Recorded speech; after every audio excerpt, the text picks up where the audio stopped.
Black hole के बारे में आप क्या जानते हैं? क्या होगा अगर आप इस ब्लैक होल में गिर जाएं तो आपके बचने के चांसेस कितने होंगे और आप इससे कैसे बाहर निकल सकोगे? इस ब्लैक होल में गिरने के बाद आप किसी और ही दुनिया में पहुंच जाओगे। आज हम इसी बारे में जानने की कोशिश करेंगे और वीडियो के दूसरे हिस्से में हम ये भी जानेंगे कि अगर दो ब्लैक होल्स मिल जाएं तो क्या होगा। इसलिए वीडियो को आखिर तक लाजमी देखें। ब्लैक और होल होने के बावजूद ये जगह अंधेरी और खाली नहीं होती। आइंस्टाइन को तो सभी जानते हैं। इन्होंने अपनी थ्योरी में बताया है कि ब्लैक होल कैसे बनता है। जब एक बड़ा सितारा तबाह होता है तो एक पीछे बचा हुआ कोर बच जाता है। अगर इस कोर का वजन सूरज से 3 गुना ज्यादा हो जाए तो फोर्स ऑफ ग्रेविटी पर यह भारी पड़ जाता है और बाद में ये कोर ब्लैक होल में तब्दील हो जाता है। कुछ लोग इसका नाम सुनकर गुमराह हो जाते हैं, लेकिन ये असल में होल नहीं होता, बल्कि एक छोटी जगह में समाया हुआ बहुत ज्यादा मैटर होता है। अगर कोई इस ब्लैक होल में एक बार चला जाए तो इसका ताल्लुक अर्थ से बिल्कुल खत्म हो जाता है। साइंसदानों के पास ब्लैक होल के वाज़ेह सबूत भी मौजूद हैं। अगर कोई चीज इसमें गिर जाए तो वो दिन इस चीज के खात्मे का आखिरी दिन होता है। इसमें जाने वाली कोई भी चीज, खवा वो सितारा हो, मामूली मादा हो या कुछ और, वो दोबारा कभी भी बाहर नहीं निकल सकती। ब्लैक होल कायनात की तबाह कुन ताकत है और ये कहकशां की तामीर में बहुत अहम किरदार अदा करता है। ब्लैक होल एक ऐसा सितारा है जो बहुत ज्यादा वजन रखता है और इस होल में किसी भी चीज को खींचने की सलाहियत भी बहुत ज्यादा होती है। ये इतना ताकतवर हो जाता है कि इसकी सतह से रोशनी भी वापस नहीं जा सकती। ऐसे सितारे बिल्कुल स्याह होते हैं, इनमें दूर दूर तक कोई रोशनी नहीं होती। इनकी सतह से किसी भी किस्म की रोशनी के अखराज न होने के बाइस इन्हें देखा भी नहीं जा सकता, मगर इनकी कशिश की वजह से इनका वजूद महसूस किया जा सकता है। माहिर फल्कियात के मुताबिक कायनात में इस तरह के सितारे बड़ी तादाद में मौजूद हैं। दरअसल कोई भी बड़ा सितारा जब अपनी जिंदगी के इख्तिताम पर आता है तो एक बड़े धमाके के साथ फटता है। इस धमाके को सुपरनोवा भी कहा जाता है। इसके नतीजे में सितारे का एक बहुत बड़ा हिस्सा खला में ही रह जाता है। ब्लैक होल की कशिश हद से ज्यादा होती है। ये इतना अट्रैक्टिव होता है कि हर चीज को अपनी तरफ खींच सकता है।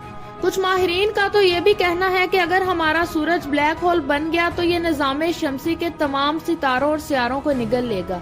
लेकिन हैरानगी की बात यह है कि अगर सूरज ब्लैक होल बन भी गया तो हमारे बाकी के प्लैनेट्स अपनी ही जगह में घूमते रहेंगे। ब्लैक होल की कशिश का दारोमदार इसमें मौजूद मैटर्स पर होता है। इसीलिए अगर सूरज ब्लैक होल बन भी जाए तो इसमें मादे की कशिश उतनी ही रहेगी। अगर कोई शख्स गलती से इसमें गिर जाए तो इसका फौरन खात्मा हो जाएगा।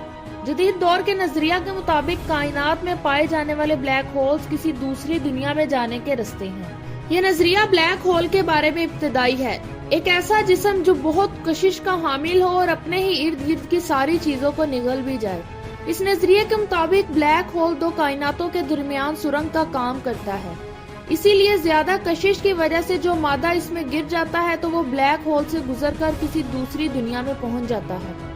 ये भी कहा जाता है कि एक ब्लैक होल में जमा होने वाले सितारे दूसरी कायनात की तश्कील में इस्तेमाल होते हैं। अब बात करते हैं कि अगर दो ब्लैक होल्स आपस में मिल जाएं तो क्या होगा। क्या इस दुनिया में कोई बड़ी तबाही हो सकती है? ये इस बात पे डिपेंड करेगा दोनों ब्लैक होल्स कितनी स्पीड से एक दूसरे के करीब आते हैं। दोनों ब्लैक होल्स एक दूसरे के सामने कभी आ भी जाए तो दो तरह की तबाहियां हो सकती हैं। पहली तो ये कि एक ब्लैक होल की ग्रेविटी दूसरे ब्लैक होल को दूर फेंक देगी, जिसके चांसेस बहुत कम हैं। दूसरा ये हो सकता है कि दो ब्लैक होल्स एक दूसरे को ऑर्बिट करते हुए एक दूसरे के करीब आके मर्ज हो जाएं। अगर दो ब्लैक होल्स आपस में मर्ज हो जाएं तो इसमें खला में बहुत खतरनाक तबाही भी आ सकती है। ब्लैक होल से निकलने वाली वेव्स इतनी पावरफुल होती हैं कि लाखों किलोमीटर की दूरी से ही ये डिटेक्ट की जा सकती हैं। लेकिन ज्यादा दूरी तय करने की वजह से इसकी ताकत बहुत कम रह जाती है। जमीन तक आते आते इनका इफेक्ट्स बहुत कम हो जाता है, जिसकी वजह से ये जमीन के लिए खतरनाक नहीं होती। ये वेव्स इतनी ताकतवर होती हैं कि अपने नजदीक के प्लैनेट्स और दूसरी चीजों को मिनटों में तबाह कर सकती हैं। जब दो ब्लैक होल्स आपस में मर्ज हो जाएंगे तो इससे बहुत भयानक विस्फोट होगा।